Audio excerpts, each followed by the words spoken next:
Everything is dual. Everything has two poles. Seti, the dance of the opposites. Seti stood in the Royal Archers training field. He was part of the elite, but his mind was his worst enemy. He looked at his own life with frustration, feeling trapped in a duality he did not understand. To him, the world was fragmented, divided into irreconcilable sides: good against evil, wealth against misery, love against absolute hatred. He felt that his existence was a constant struggle to flee from one extreme to reach the other, but the more he ran toward the light, the more the monster of his own shadow pursued him. He was exhausted from fighting himself. An old weapons master, a man who had survived 1,000 battles and whose face reflected absolute calm, watched him in silence while holding an imposing cedar wood bow. Seti, looking at him with eyes full of anguish, approached and said, "Master, my life is a chaos of contradictions. One day I feel hope, and the next I drown in sadness.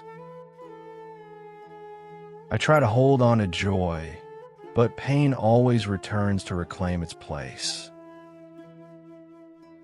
Why have the gods condemned us to live trapped between forces that hate each other?"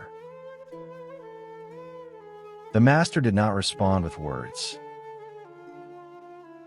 He walked toward him with a firm step, handed him the heavy bow, and ordered, "Draw the string, Seti. Do not speak. Just act." Seti took the weapon and pulled the string with all his might. He felt how the cedar would curve to its limit and how the string resisted with a vibrant and dangerous tension. His muscles contracted and his arms began to tremble from the superhuman effort. He felt that if he pulled 1 millimeter more, everything would explode into pieces. The master approached his ear and, while Seti held the maximum tension with his face soaked in sweat, he asked, "Tell me, warrior, in this instant of maximum pressure, which of these two forces is the good one? The wood that fights to straighten itself, or the string that pulls to bend it? Which of them must win the battle?" Seti, gasping from the effort, replied, "Neither. If the string gives up, the bow becomes useless. If the wood breaks, the arrow will never fly. Both are needed equally. The tension between the two is what makes the shot accurate." The master smiled slightly and put his hand on the bow, allowing Seti to release the pressure slowly. "Such is your life, Seti," said the wise man. "You have looked at the weapon, but now you must learn to see your own existence. Listen to the law that the ancient sages hid in the temples and in the weapons of war. Everything is dual. Everything has two poles. Opposites are, in reality, identical in nature, but different in degree. You believe that cold and heat are mortal enemies, but cold does not exist. It is only the absence of heat. They're the same thing, measured on different scales. You believe that hatred is the opposite of love, but hatred is only love that has lost its way, vibrating at the wrong end of the same string. They are not two distinct substances, They're the two ends of the same energy. Seti looked at his hands, which still vibrated from the adrenaline of the effort, and asked in astonishment,